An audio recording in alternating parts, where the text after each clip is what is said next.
Okay, good camera, 2 up. Do you smell that?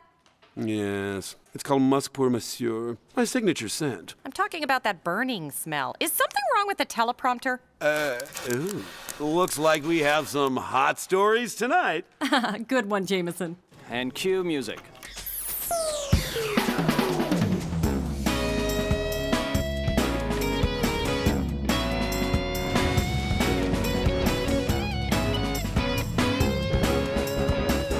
Tonight on the wrong coast, ditzy divorcees duke it out, upcoming attractions on the home front, and Eminem wraps up his next role. It's what's happening in Sparkle City, and it's happening right now.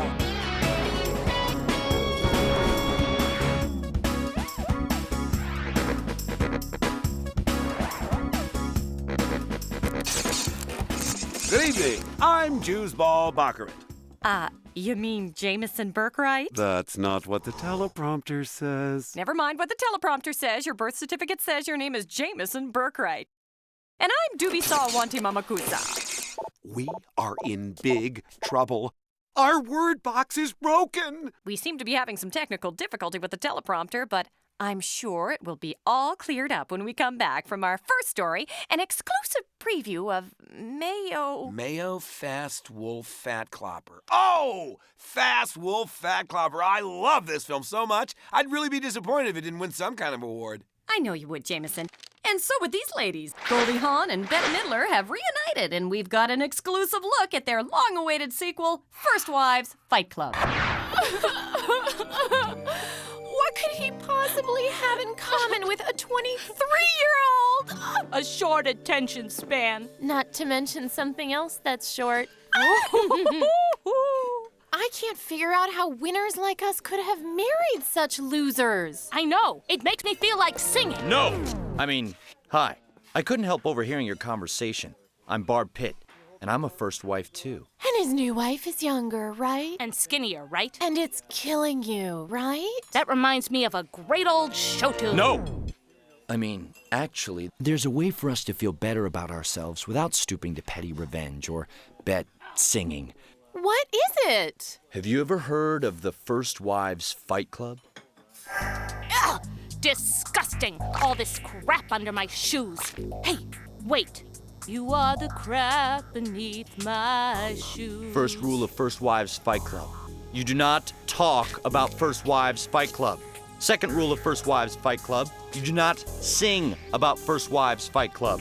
I'm confused. I don't know about these gloves. They make my hands look fat. You'll forget your fat hands once we loosen a few of those big teeth. Okay, now when you say fight, you don't actually mean...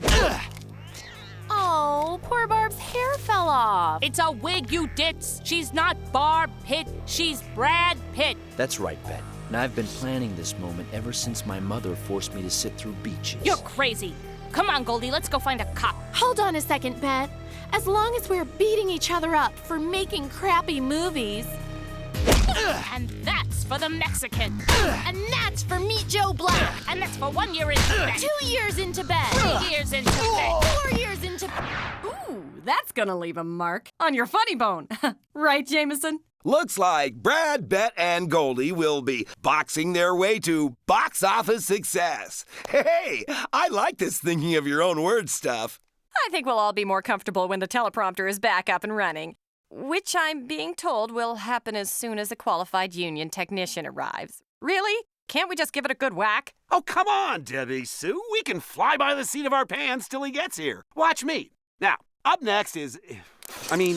there is something next, and that thing is... Julie! Julie Wyburn. She must be next. Wow, Jameson, you are really going with the flow. Julie, I've been in this business long enough to be able to roll with whatever... What the... Did someone lower my chair? Feels like someone lowered it. What have you got for us, Julie? Well, Debbie Sue, call him the Prince of Previews or the Count of Coming Attractions. Whatever you call him, one thing's for sure, you'd recognize his voice before you'd ever recognize his face. You hear Jack Moore speak every time you go to the movies. From the producers Merchant Ivory and the director of Kangaroo Jack comes a movie. After recording movie trailer voiceovers for 2 decades, Jack Morse is something of an announcing legend. But at home with his wife and daughters, he's just a regular guy. In a world where rolls need butter and I have no butter, would you please pass the butter? Why does Daddy talk that way? Daddy has problems, honey. All he ever wanted were some hot chicken fingers. All he got was an icy thumbs down. Oh, please. Of course, there are times when a little fame could come in handy. Do you know how fast you were going? When nothing is what it seems and no one can be trusted, one man is torn between the law and making it to the package store before closing. Yeah, that's gonna be $80. When evil wears authority's badge, Making 100. Jack admits that his grueling life as a voiceover artist has led to some marital friction. Why do you want to leave Jack after all these years? I just can't take it anymore. In a world where divorce is as common as a grain of sand. Oh, God, the asshole's got me doing it. in a city where love has a price tag that reads no returns, one man gets by the only way he can, with a bottle of 4 Roses and a Scooby-Doo DVD. Thanks, Julie. Hip-hop phenomenon Eminem has been searching for the right follow-up role after his blockbuster hit 8 Mile. And only we have his screen tests. To be or not to be? That is the question. Back to reality. Oh, there goes gravity. Oh, there goes Hamlet. He choked. He's so mad that Can you stick to the script, please? The name is Bond, yo. James Bond. Are you ready to die, Mr. Bond? Not when I got this, bitch. We said no props! No props! I came here tonight because when you realize you want to spend the rest of your life with somebody, you want the rest of your life to start as soon as possible. Turn over, baby, and let me hit that from the backside. It's a bird. It's a plane. It's... Bitch, don't be calling me no bird. What you think I'm a sucking fat... Coming up, Jameson has tonight's top story. The teleprompter repairman. Is he, Still on his way. Jameson? Jameson? Don't go away. We've got your first taste of the delicious new Shatner film. Whoopi Goldberg explains why Hollywood Squares still matters. And T-Wah steps out with a stuffed shirt. It's next on The Wrong Coast.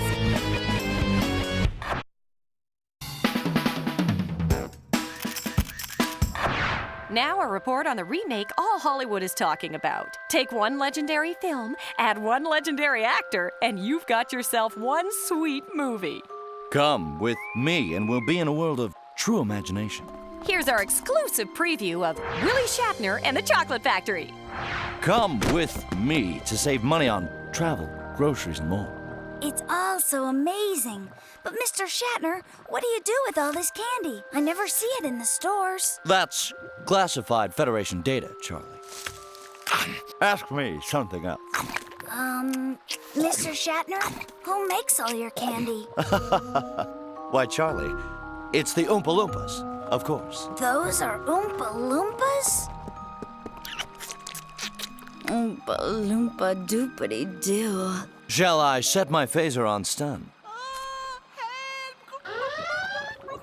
Oh, no.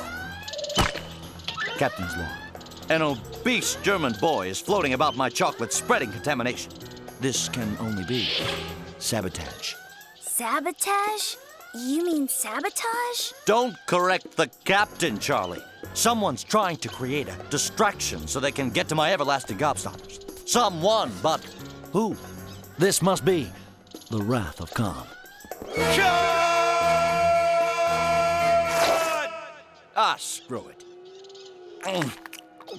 So that's where all the candy goes. Lieutenant Uhura, alert the Federation that we'll be rendezvousing with this quadrant's supply station to retrofit a new abdominal restraining device. Yo, Starfleet, coming in for another girdle. Willy Shatner's dandy little candy movie is scheduled to hit theaters this spring. Jameson! Jameson! Dr. Phil branched out recently when he was called to talk a cat out of a tree. Was Dr. Phil able to coax the pouting pussy down from his precarious perch? Freckles, you have to ask yourself what's really at stake here. Are you mad about them getting a dog, or Are you mad at yourself for not being able to cough up that fur ball? That's a good first step, Freckles. Now why don't you get on down there to those folks who love you? Wait, people! How the hell am I gonna get down? Mommy? Up next, I hope, Jameson with tonight's top stories. Okay, we are winging it. Yes, sir. And tonight's top stories are... Look at the picture behind you. I have no idea who that man is. Whoopi Goldberg? Oh, of course! Well, Whoopi is looking just wonderful, isn't he? Gee! A rock and roll legend. And by rock and roll, I mean comedy. As in, knock, knock, who's there? Well, it's Whoopi Goldberg. Yeah, okay, what's this? Queen Latifah and Kevin Spacey involved in some sort of... I'm guessing. Queen Latifah needs a heart transplant, and Spacey has flatly refused. And now, Queen Latifah is going to die, and it's all Kevin Spacey's fault. You heard it here first, folks. Kevin Spacey is trying to kill Queen Latifah. I'm being told there's tape. Let's go to the tape. Queen Latifah and I got very close during the making of American Booty, but now we are just friends. And by just friends, I mean one of us still has feelings for the other, even though they are being totally ignored. Call me Queen Latifah, I still love you. In other news, Tom Hanks has announced that, he's sick of being known as Hollywood's Mr. Nice Guy. In fact, Mr. Hanks later strangled these cute little puppies and announced, "Now begins my reign of terror." Okay, that didn't happen, everyone. It's a delightful preview of our April Fool's show. Do you want to get sued all the way to public access? Hey, that was pretty good. Can you believe that all that news came from the old miscellaneous file? Can we please get the ding-dang teleprompter fixed? Tihua's next? Okay, thank you. Maybe it's time to check in with our rambling reporter, Tihua Fu. The board said, what a piece of work is man. And I'm getting to spend a day with a real piece of work, acting guru James Lipton of Inside the Actors Studio. Here we are on the bustling streets of New York City. Tell me, what does a James Lipton do to relax in the Big Apple? As Uta Hagen once said to me in her Soho loft, relaxing is a luxury for those foolish enough to think they've nothing more to learn. And teach me she did. Next. Well, okay then. Where were we? Feeling lost, Tiwafu? Let me share with you an acting exercise once taught me on a subway platform by a shirtless Steve McQueen. Do you see that bird over there? Pretend you're him. What is he thinking? What is he feeling? Is there right from wrong in his world? Now, act! Okay. Next. If I may quote a delightful anecdote, Richard Gere tells about the Dalai Lama. Make me one with everything. $2. Sir, your technique for distributing toppings on this magnificent cased meat delicacy reminds me of some of the choices Brando made when summoning Stanley in Streetcar. It's still $2, freak show. What's your favorite curse word? Give me my $2. Well played, dear vendor. Well played indeed. I'm Tiwa Fu, out on the town with James Lipton. It's 1974. Back to you in the There studio. I am with Stella Adler. I'm drunk, she's drunk, and Cassavetes, forget about it.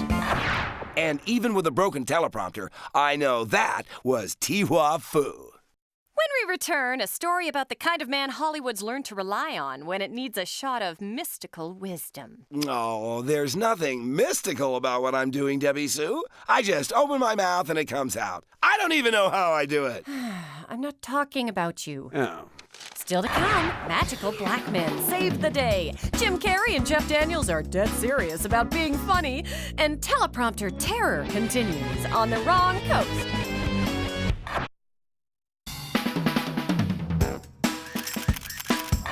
Welcome back to the wrong coast. Where the equipment may not always function, but the hosts are working overtime. That's right, Jameson. Just like Morgan Freeman works overtime to give David Arquette a little honky help in this next film. No one cares about David Arquette anymore. Courtney's never home. I'm supposed to believe that she's with friends. And they still won't greenlight the sequel to Eight-Legged Freaks. That's no reason to jump off a bridge. Blah! Hey, you're Morgan Freeman. Yes, but more importantly, I'm a magical black man. Time and again, Will Smith, Don Cheadle, and I, and many others, have played mystical, wise African Americans who come to the aid of white folks in crisis. In the real world, you might cross a dark street to avoid us. But as non-threatening guardian angel figures in movies like The Legend of Bagger Vance, Bruce Almighty, and The Family Man, you find us oddly comforting. Wherever a white person needs help achieving insight into his own humanity, we'll be there. Wow. So don't worry about your problems, David. Remember, there's always Scream 4. I came as soon as I heard. Welcome to the desert of the real. Yeah, Lawrence, we got this one under control. Are you sure? I mean, maybe I could do some follow-up. Are you okay, Lawrence? No. I married into this enormous Greek family, and I've got stuffed grape leaves coming out the yin-yang. Morgan, there's a corporate lawyer in Delaware who's forgotten the importance of family. David, we've got to go. I don't know how to thank you. Your patient wisdom has shown me what's really important.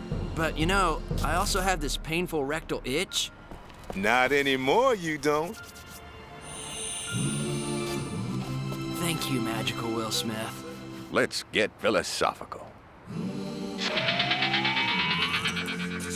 Look for Magical Black Men to appear in theaters sometime this summer. Now that's what we need. A magical Morgan Freeman to come here and fix the teleprompter. Jameson, those were fictional characters. Hey, I'll tell you who's a fictional character. The teleprompter repairman. Now, how do we contact Magical Morgan anyway? Do we pray or something? Hold a seance? I mean, what do we have to do? For crying out loud! Oh, God, I think I'm going to start crying. You're already crying. We can't do this by ourselves. We need help.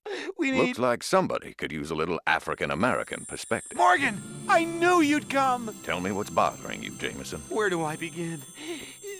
Oh, though I guess you mean the teleprompter. Well, I don't even know where to start. It started out as a bad day. Well, Jameson seems to be talking to ghosts now. Isn't that just like what happens in our next film? Jim Carrey and Jeff Daniels team up with the director of The Sixth Sense to prove laughter is the best medicine, even if you're already incurably dead. When the stars of Dumb and Dumber team up with the director of The Sixth Sense, get ready for dark, depressing, claustrophobic comedy. I never got a chance to tell my wife how much I loved her. Could you let her know I'll always be with her? Okay. And can you tell my mother I'm at peace? I don't want her to cry herself to sleep anymore. Sure. And could you find my car keys? I sat on them by mistake. I know they're in there. I can hear them jingling. Oh, geez, sorry. Jim Carrey, Jeff Daniels, and reintroducing Haley Joel Osment in a film by M. Night Shyamalan, Dead and Deader. Look, Harry, a suitcase full of money. Careful! Last time we found one of those, we almost wound up dead. I told you. Since I can see you and no one else can, that means you are dead. Wait! If we were already dead, could we do this? With exclusive behind-the-scenes footage. Cut! That's not in the script! But it's funny, man! You don't cut funny! What did we talk about? Motivation, mood, a pervasive sense of dread? Can I do the rest of the scene with a British accent? No! How about through my ass then? Hello, governor! And bonus interviews featuring the stars and director. Jim and Jeff surprised me with their level of sensitivity and commitment. I can't do this. How would I describe my co-stars? Let's see. Infantile, unprofessional. I usually don't say negative things in these interviews, but that Osmond kid wasn't the brightest. I mean, I asked him for Donnie and Marie's autographs, and he looked at me like I was crazy. His name's Osment, dummy, not Osmond. Rude, sophomoric, asinine. So he's not Donnie and Marie's little brother? No. Oops. Stupid, dense, jackassed. Dead and Deader. Debbie Sue, I have something to say. No, you don't. Yes, I do. A few minutes ago, I thought I was talking to a ghost played by Morgan Freeman. It was an act of madness. Why? Because things are bad here at the wrong coast. The teleprompters don't work. And I have a hunch a lot of people out there feel like their teleprompters don't work. I don't think so, Jameson. Most people don't have teleprompters. Well, if they do, and if they're broken, then I want them to get mad. I want all of you out there to get up out of your chairs. I want you to go to the window, stick your head out and yell, "I'm mad as hell, and I want my teleprompter fixed! I'm mad as hell, and I want my teleprompter fixed!" Oh, for crying out loud! There! I told you all it needed was a good whack. Well, I could have done that. I just didn't want to violate union rules. Whatever. For the wrong coast, I'm Jameson Burkwright. And I'm Debbie Sue Ashanti Melendez. We'll see you next time on The Wrong Coast. You know, the first teleprompters were made out of wood and had to be hand cranked. No, they did not. Somebody call the teleprompter repairman.